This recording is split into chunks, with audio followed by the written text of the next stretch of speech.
Hello दोस्तों, स्वागत है आपका एनवी एजुकेशन में। तो अभी हम कर रहे हैं अब अगला अपने मैथ के क्वेश्चन पेपर का। ये 2024 का है। ठीक है, तो यहाँ है रिक्त स्थानों की पूर्ति कीजिए। ओके, तो पहला सवाल देखिए क्या लिखा हुआ है। p-3x² plus 5x plus 10 equal to 0 समीकरण एक द्विघातीय समीकरण p के डैश मान के लिए नहीं होगा। मतलब p का ऐसा कौन सा वैल्यू है जिसके बाद ये जो है द्विघात समीकरण नहीं रहेगा। अब द्विघात समीकरण का जो बेसिक जो पार्ट होता है वो क्या होता है, ax² plus bx plus c।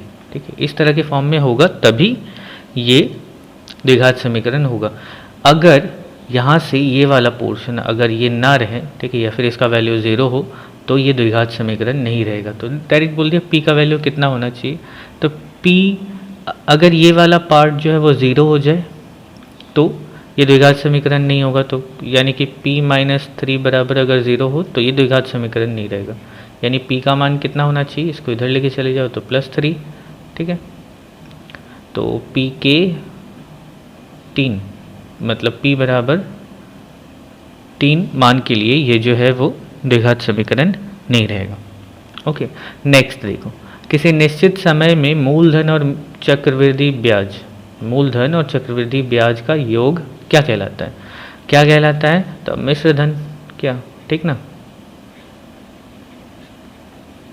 क्या कहलाता है, मिश्र धन।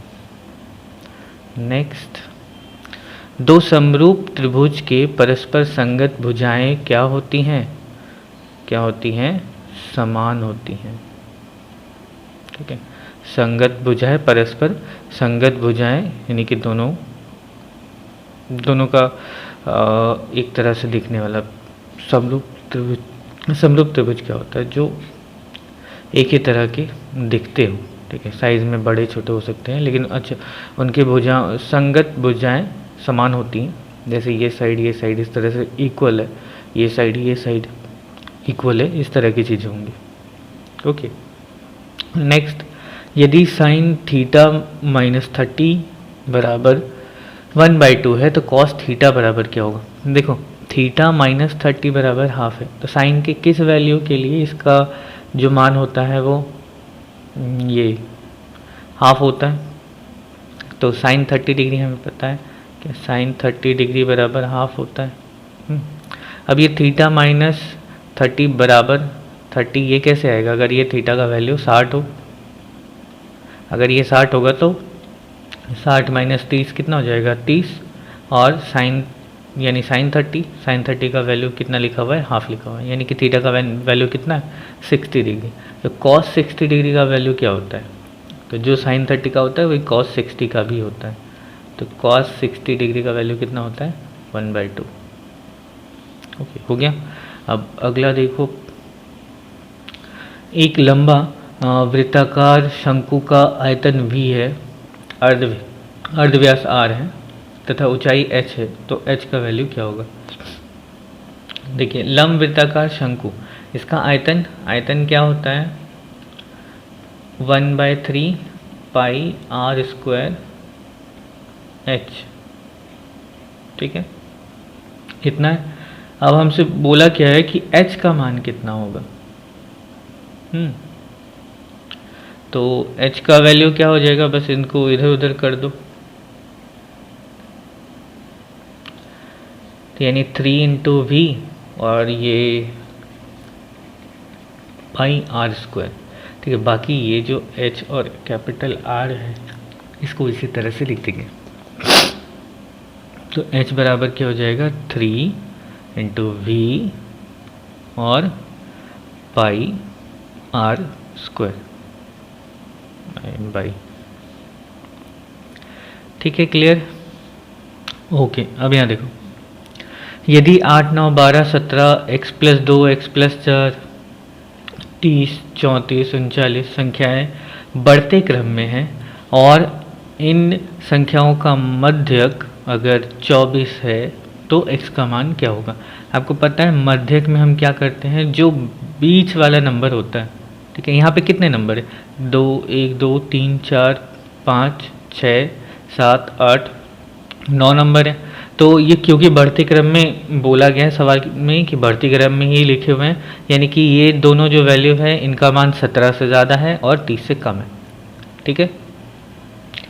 अच्छा, अब यहाँ पे क्योंकि 9 संख्याएं हैं, तो 9 संख्याएं हैं तो हम क्या करते हैं, इसमें इसका बीच वाला नंबर निकालने के लिए इसमें +1/2, यानी कि जो पांचवी संख्या है वो इसका मध्यक होगा। पांचवी संख्या कौन सी है, तो ये x+2 जो है ये पांचवा संख्या है, और इसका मान कितना दिया हुआ है 24, यानी x+2 बराबर कितना है 24। तो x बराबर क्या हो जाएगा 24 - 2 यानी 22। तो x का मान क्या होगा 22। क्लियर है? ओके, चलो अगला सवाल देखते हैं। अब ट्रू फॉल्स। अब यहाँ पे पहला है, यदि साझा व्यापार में 3 सदस्यों का मूलधन का अनुपात A/B एवं निवेश के समय का अनुपात XYZ है, तो उनके लाभ का अनुपात जो है वो AX + BY + CZ होगा। अब जो क्या कहते हैं समय, और जैसे एग्जाम्पल के तौर पे अगर ए और बी दो आदमी हैं, ठीक है, 2 इंसान हैं जिन्होंने कुछ, एक ने 10 रुपये, ए ने 10 रुपये और बी ने 20 रुपये लगाए किसी बिजनेस में। ए ने 10 रुपये जो है वो 2 साल के लिए लगाया, बी ने 3 साल के लिए लगाया। ठीक, तो इनका कुल मूलधन का अनुपात कितना हो जाएगा? हम क्या करते हैं, जितना वैल्यू होता है पैसे लगाते हैं वो, और कितने समय के लिए लगाते हैं वो हम मल्टीप्लाई करके फिर मूलधन निकालते, मूलधन का अनुपात निकालते हैं और फिर लाभ का अनुपात उस हिसाब से निकालते हैं। तो यहाँ पे क्या करते हैं, ए का 10 रुपया 2 साल के लिए यानी 10 × 2, बी का 20 रुपया 3 साल के लिए यानी 20 × 3, तो इनके मूलधन का अनुपात ये हो जाएगा। ठीक है, क्या समय और जो पैसे लगे उनका गुणनफल। ठीक वही फॉर्म में यहाँ पे दिया हुआ है, और यही मैंने आपको पढ़ाते हुए बताया था क्या, कि जो मूलधन का अनुपात होता है लाभ का अनुपात भी सेम रहता है, अनुपात सेम रहता है, वैल्यू सेम नहीं रहती। ओके, तो फिर ये जो है ये मूलधन और ये समय, मूलधन और समय, मूलधन और समय गुना करके लिख दिया है, तो ये वाला क्या होगा, ये सही होगा। ठीक है, ओके नेक्स्ट।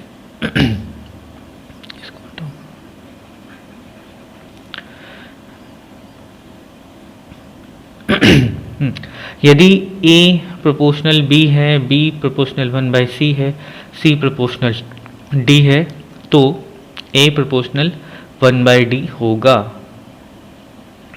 इसको बनाते देखो, प्रोपोर्शनलिटी को हम लोग क्या करते हैं, बराबर में करते हैं। तो A बराबर क्या लिख सकते हैं, x B, जिसमें x जो है वो कांस्टेंट है। अच्छा, x1। B प्रोपोर्शनल 1/C, यानी कि यहाँ पे क्या लिख सकते हैं, B बराबर x2 1/C।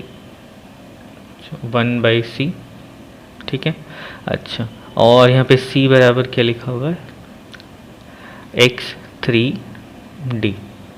अब यहाँ से वैल्यूज़ बढ़ते ऊपर जाते हुए लिखते चले जाओ। तो C बराबर x3D है।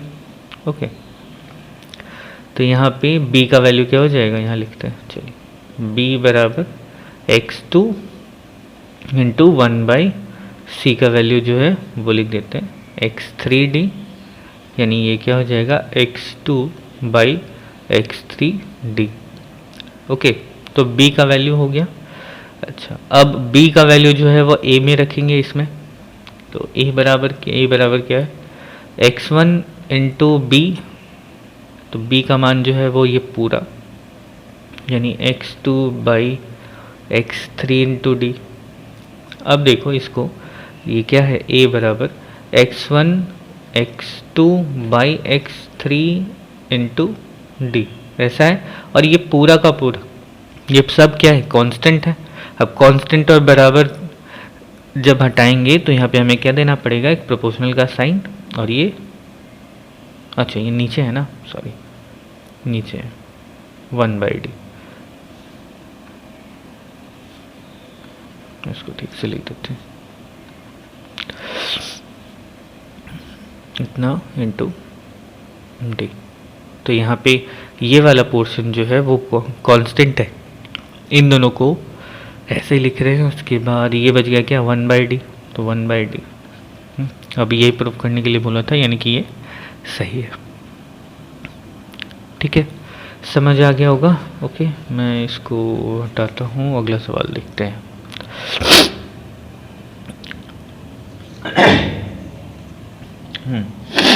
नेक्स्ट, यदि किसी वृत्त की दो जीवाएं केंद्र से बराबर दूरी पर स्थित हों तो दोनों जीवाएं हमेशा समानांतर होंगी।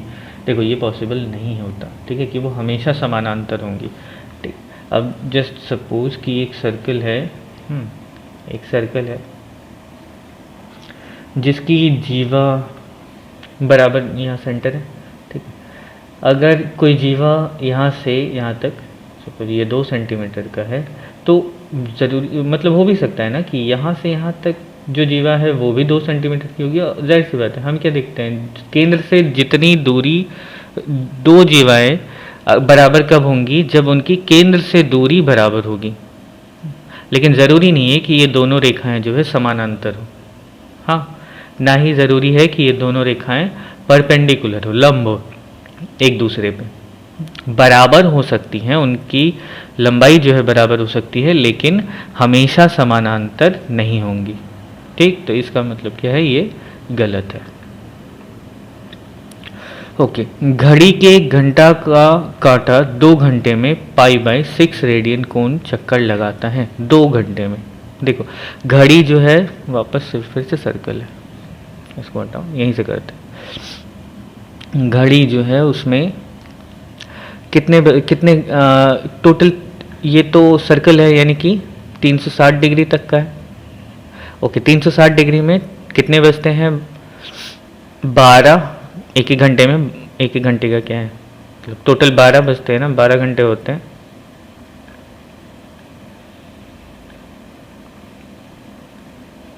इस तरह से। ओके, अच्छा, यहाँ पर, अरे बाप रे, बहुत अच्छा बन गया, तो पता नहीं था ऐसा होगा। खैर, तो यानी 360 डिग्री पूरा का पूरा सर्कल है और 12 घंटे का समय होता है, दिखता है घड़ी में।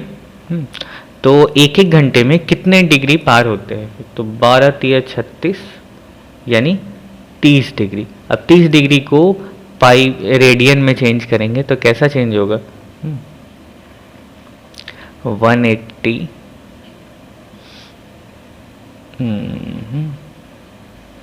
रेडियन में चेंज कर रहे हैं तो क्या होगा, π/180 इंटू 30, तो 3 छक 18 यानी कि π/6। तो एक ही घंटे में वो π/6 जो है वो मतलब पार कर लेता है। ठीक है, यहाँ क्या लिखा हुआ है, 2 घंटे में। तो 2 घंटे में π/6 तो नहीं होगा, ये तो एक ही घंटे में हो जाता है। तो ये वाला गलत है, 2 घंटे में और ज़्यादा होगा, 60 डिग्री होगा, π/3 होगा। ठीक है, ओके, इस वाले फॉर्म को थोड़ा याद रखना। हाँ, डिग्री से रेडियन में कैसे चेंज करते हैं। ओके, चलो अगला सवाल देखते हैं। समान अर्धव्यास के एक ठोस गोलक तथा ठोस अर्धगोलक के समग्र तलों का अनुपात जो है वो 2:1 होता है, ऐसा लिखा है। लेकिन ऐसा होता है क्या, यहाँ पे क्या बोला, समग्र तलों का क्षेत्रफल, समग्र तलों का क्या है, अनुपात, समग्र तलों का, अरे यार, क्षेत्रफल। ठीक है,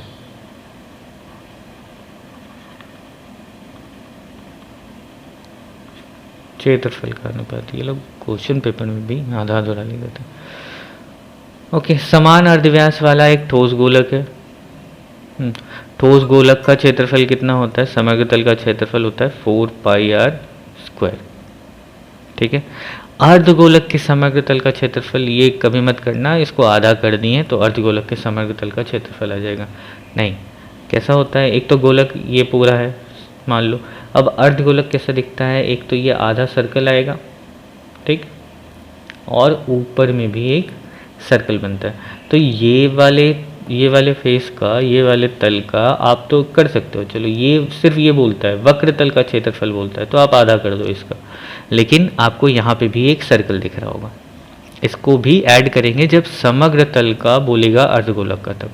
तो यानी कि ये एक सर्कल और ये मतलब ये पाई आर स्क्वायर और ये 2 पाई आर स्क्वायर है ना। तो यहाँ पे कितना हो जाएगा टोटल 3 पाई आर स्क्वायर। तो ये पाई आर स्क्वायर कट गया, बचा गया 4:3। यहाँ 2:1 दिया हुआ है और ये गलत होगा। देखो ये इसीलिए दिया है क्योंकि आप जब भी अर्धगोलक करोगे तो यहाँ पे 2 आएगा, तो वह ये 4 और 2 काटोगे तो 2:1 आएगा, तो लगेगा सही है, मगर ये ऐसा नहीं है। ठीक है, ध्यान रखना। ओके, 6 नंबर सवाल देख लो। n संख्याओं का माध्य x बार है। प्रथम n-1 संख्याओं का योग यदि k हो तो nth संख्या का n-1 x बार प्लस k होगा। ठीक है, nth संख्या मतलब आखिरी संख्या का मान जो है वो n-1 x बार प्लस k होगा। ये पॉसिबल नहीं है। ठीक है, मैं इसको अगले वीडियो में पूरी तरह से एक्सप्लेन करके आपको बताऊंगा। ठीक है, ये गलत होता है। अच्छा ठीक है, चलो बता देते। देखो जैसे मान लिया मेरे पास 5 संख्या है। ठीक है, 1 2 3 4 5, आप कुछ भी ले सकते हो। ये पहली संख्या, ये दूसरी, ये तीसरी, ये चौथी, ये मान लिया कि ये मेरा nth संख्या है। ठीक है, मतलब n नंबर वाली संख्या है। अब इस संख्या का माध्य जो है वह x बार बोल रहा है। माध्य यानी कि इन संख्याओं का योगफल बटा कितनी संख्या है वो। ठीक, जनरली इस तरह की संख्याओं को हम जो बीच वाला नंबर होता है वही होता है। चलो देख लो यहाँ पे 1 2 3 हो गया, 3 और 3 6 और 6 और 4 10 और 5 15। 15 बाई कितनी संख्या है 5 यानी कि 3, तो 3 हो गया माध्य ये पूरे के पूरे का। ठीक है, अब n-1 संख्याओं का योग यदि k है, n-1 यानी कि इसको हटा दो, इसके पहले वाले चारों संख्याओं का योग कितना है 10 है।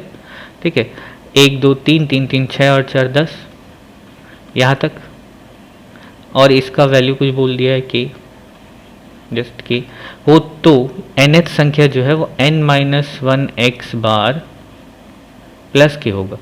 अच्छा, क्या ये संख्या इन सभी संख्याओं का x बार यानी कि जो माध्य है वो क्या है 3 है, और यहाँ पे ये n-1 इंटू एक्स बार n-1 यानी कि ये आ गया टोटल सम 10। कितनी संख्या हैं 4 यानी कि इसका टोटल वैल्यू कितना हो जाएगा, डिवाइड करेंगे 2 5 तो 2.5 मान लो।